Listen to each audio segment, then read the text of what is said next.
This is a film about how fakes are becoming a threat to our lives.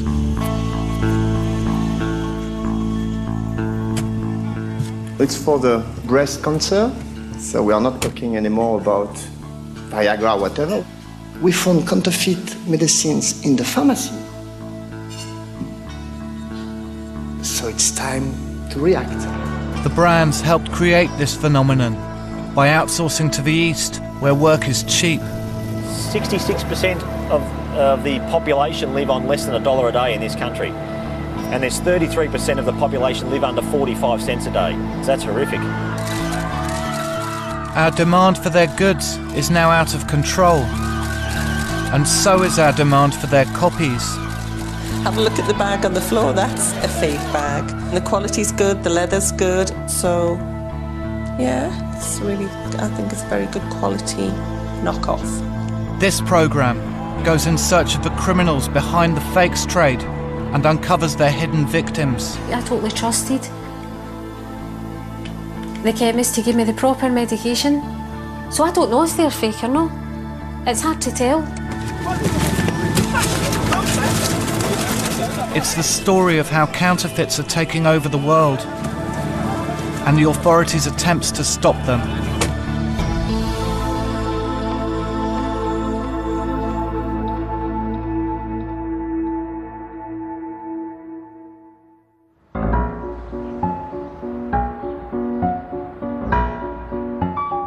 On the face of it, counterfeiting appears to be a victimless crime, a part of ordinary life in 21st century Britain. Right, trainers, half price, knock off, they're fakes. Bought them from a mate. These tractor bottoms, they're knockoffs. Why pay full price when you can get everything lower price, like, you know? Save you money. That's the best way to be. What's the difference between them and the real ones then? There's not much of a difference. You get all different colours, don't you? You get all different colours and, well, basically keep your feet warm. The fakes last longer.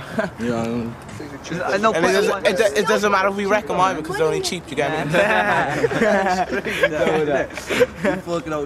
I know someone who's raking it in 100 pairs of trainers a day. Easy. Innit? Yeah. They're good quality fakes? Yeah, you know, they got nice material on that too. I know. Like £120. Where do they come from? Thailand, yeah.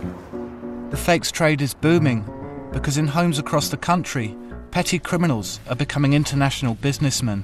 This is a Gore-Tex mountain jacket. It's a spray-away mountain jacket. In November 2004, Mark Cody got caught bringing back copy T-shirts and handbags from Thailand. The outlets, but he's charged me roughly, they're £100 each. He's charged £40. He said you make yourself some money, so I don't really know.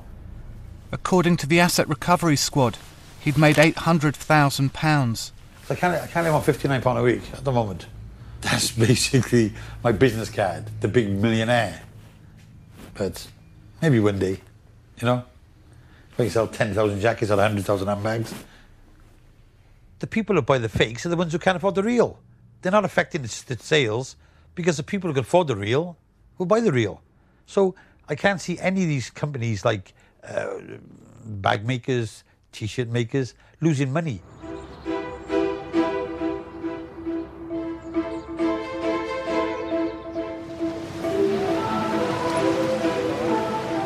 This is Pattaya, Thailand, where Mark Cody went to buy his copies.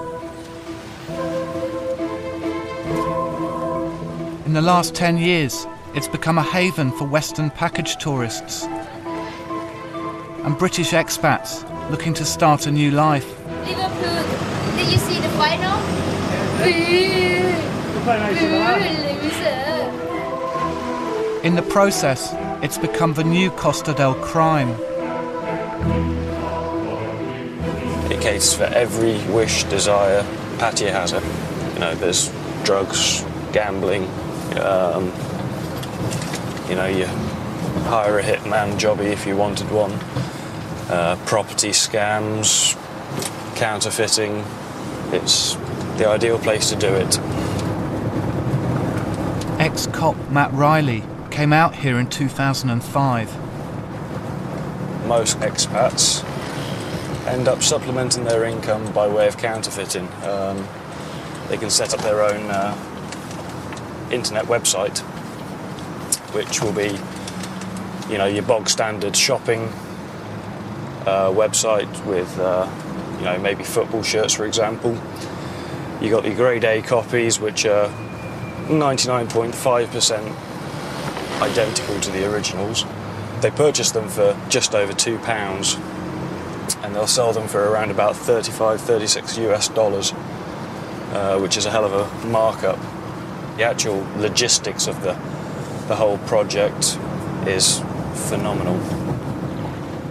Matt's part of a new breed of detectives, employed all over the world by the brands to investigate the fakers. But, do you have grade A, mate? Grade A? Adidas, yeah? Adidas, yeah. What colour? This colour? This colour. Yeah, I look for you. Okay.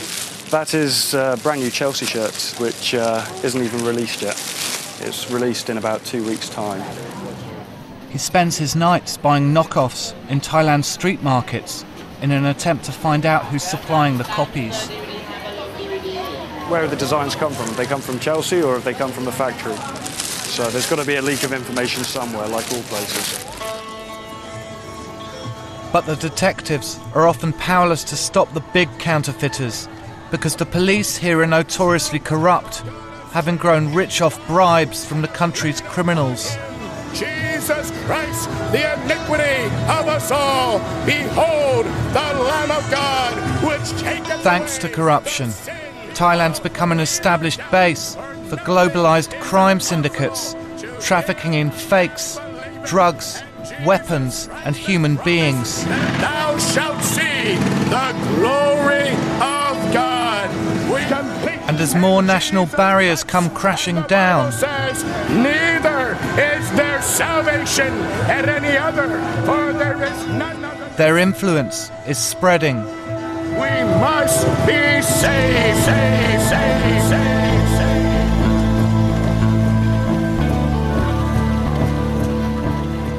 Thailand borders Cambodia,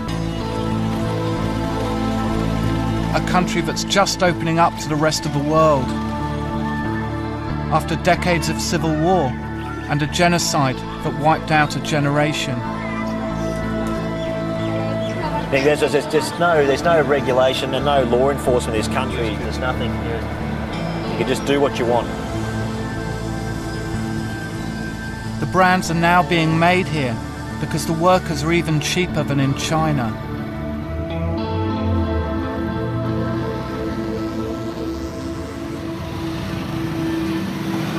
All the brands, they can exploit people here. 66% of the population live on less than $1 a day in this country.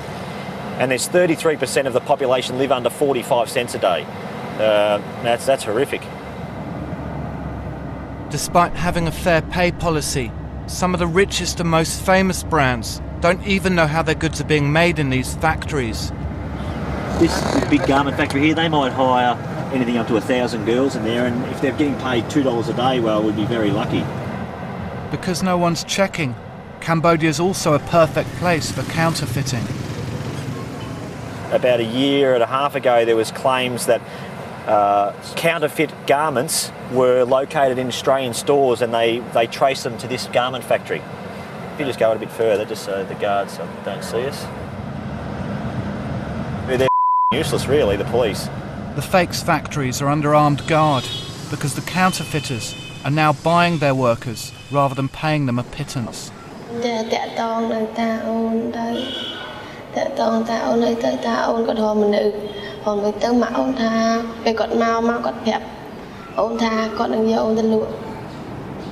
Sapip's 14 years old.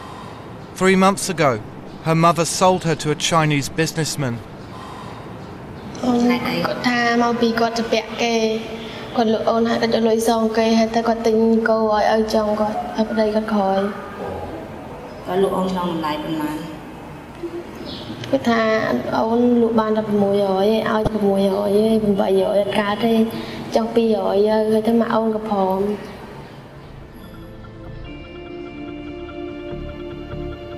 In the past 5 years, the first slave factories have been discovered on the Thai-Cambodian border.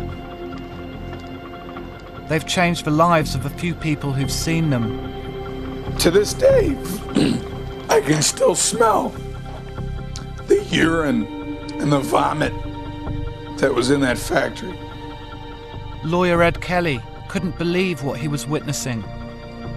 And these workers that are working 20-hour days were chained to the machines upon which they were working. They were being fed from dog bowls. This changed this business from being a law practice to being more like a religion. Sapip was released by a charity and is now living in a hostel.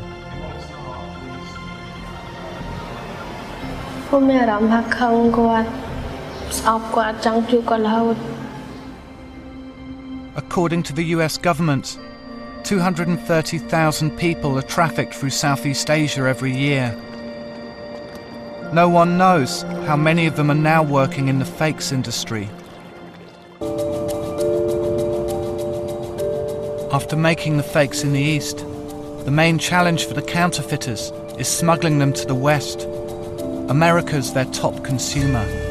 Counterfeit sneakers, designer jeans, caps, belts. Airplane parts, automobile parts, food products, infant formula. 20 to 30% of all parts on your car, if you've had it repaired, are probably counterfeit. This is America's biggest port, Long Beach, California. The main point of entry for the fakes coming in from Asia. 13,000 containers come through every day. Customs seize just 2 of them.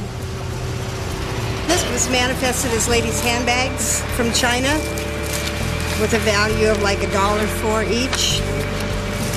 I found Chanel, Fendi, and Coach bags. Wallets. How do you know when you're getting the real deal? There were 458 cartons.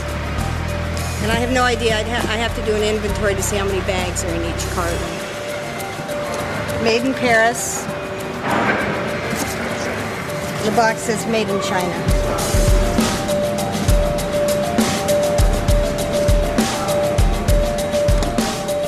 If customs can only stop a fraction of the fakes on the border, the police too can only bust a tiny minority of street dealers. In LA, they're raiding 5 days a week. Yeah, copy. We got both our subjects. Go ahead and start seeing the other looks. Sorry, man, it's not for sale. Well, basically, we came in. We identified both targets. They were both here. This is the handbags that we were looking for, which belongs to him, and then the CDs belongs to this other guy over here. So we covered both of the locations. We got both of our targets that we were looking for.